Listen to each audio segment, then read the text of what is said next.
2, 1.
Alright, it is February 2nd of 2022.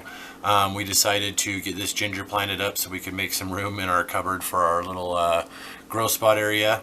What we do is we go and we buy store-bought ginger. There's a kind of a raggedy piece looking right here that I can kind of show you some of. This is getting a little bit of mold on it. So we're going to go ahead and throw this out into the compost. Maybe it'll grow, maybe it won't. Probably won't in our cold area. But this is just an old mushroom tin, like you would buy mushrooms in. And then we took the mushrooms out of there, ate them, and went ahead to use this.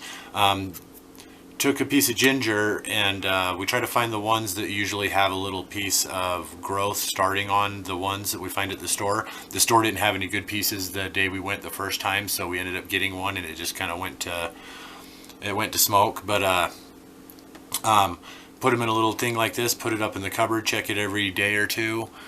Just you want really light water on the bottom of it, and you wait till those little really brilliant white and yellowish nodes kind of come out, and then those ones are what we'll plant up. So after we left them in the cupboard, this has probably been in the cupboard maybe a week and a half, 2 weeks. It takes a little bit longer for ginger to grow, and our grow season is a lot shorter than a lot of people's. So what we have to end up doing is we try to start ginger as early as possible. This is only technically our second year really growing it like this. And so you get the pieces. Once you get several of the nodes that are started, you can kind of cut it really smooth between the areas of the nodes and stuff, and then we stuck it in some soil. This is a reused 7-pot pack from last year, and got them in on top of it. The soil mix we're using is coco coir and perlite, mixed together.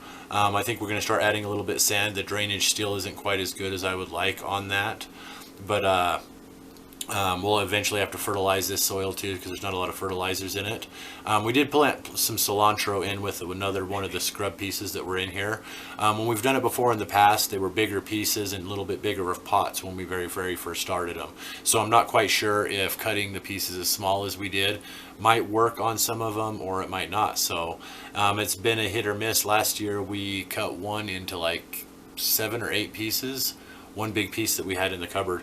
Ginger can be kind of expensive, so if you want to try to grow store-bought ginger, just go to the store, find yourself a piece of ginger that looks like it's still doing pretty well, maybe has some of those little node points. They'll look like the pinnacles on the edges here, or little fingers coming out.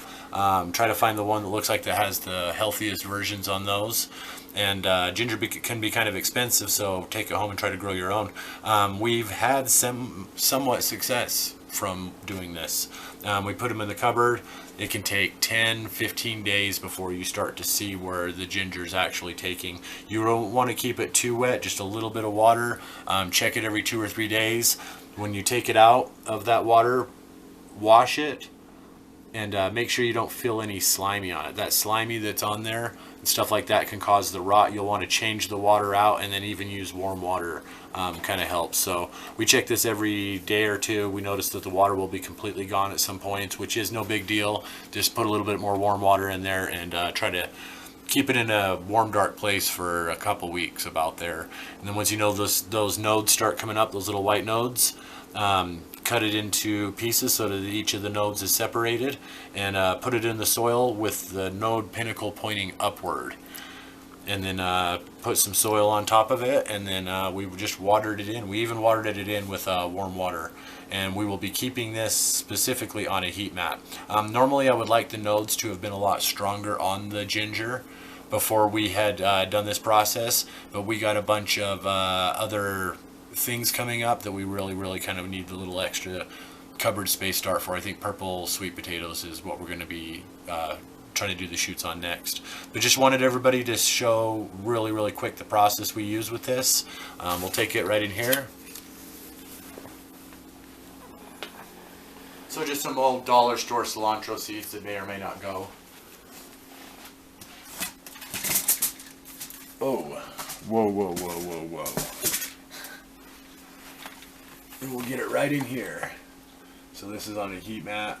This heat mat in the daytime is set at 80, and then at nighttime we set it down to 75. It can still be running all night, but this here too, you might notice. You can also cut the bottoms of these on all of them, so that you don't have like individual pockets, which can kind of help, because right here I noticed this one has too much moisture. I'm going to take this one back over to the sink and get rid of some of that excess water in there. But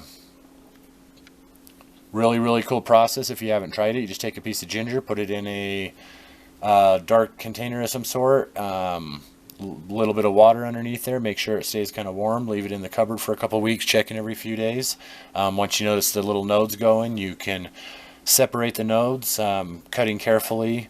You don't want to get a really mashed kind of cut. You want a really sharp, smooth cut.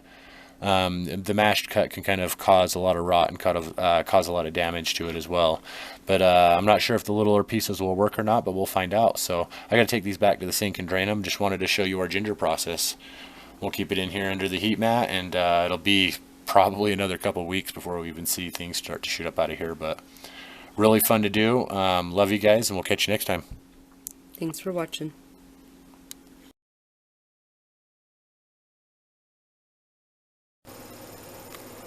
How is everyone going? I hope this video don't get too long. I just wanted to chime in really quick and let everybody know there is a fire lit under our butts over here this year.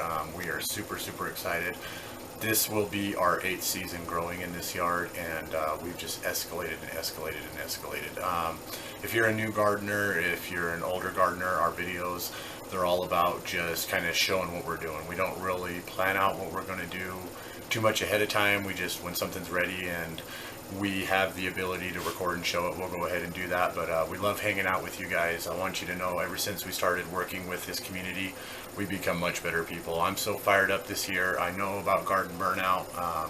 It's a very serious issue. If you're a new gardener especially and you're not familiar with garden burnout, maybe you should look it up. It can start to become a chore in a sense. And when that kicks in, I kind of feel almost competitive in a sense, if that makes any sense. I almost just feel kind of like an aggressive mentality towards pushing through that burnout, and that can even be a worse situation for a lot of people. So a lot of the stuff we do, we're not saying follow our lead. The reason that we're planting some of these things is because we're trying to hold off on planting our main things until proper timing. As the picture I'll show at the beginning of the video, for our temperatures, we are in painfully cold weather. It's too cold to snow. So if that makes any sense. I don't know if anybody's heard that term before, but we really love you guys. We're having so much fun keeping the inner furnace going, trying to start some plants up. We're going to start some purple sweet potatoes hopefully pretty soon, get some slips off of them, citrus seeds coming along, some ornamental peppers, a bunch of herbs that we have started. I'd like to show everybody the greenhouse and how we have it set up. Maybe some good information will fall out of that. The shelving systems we use for the sprouts, our little bathrooms and how they're doing. Just tons and tons of stuff growing. I love watching your videos and growing with you. I'm not watching you to learn how to grow necessarily. I'm watching you and learning how to grow at the same time. So I just love hanging out with you guys. I love you guys hanging out with me, and I hope you guys are having fun and motivated for this new year. Lots of challenges. An asteroid could strike my yard tomorrow and I would just reset. So I love you guys, super excited this year, and we'll catch you next time. Thanks for hanging out again.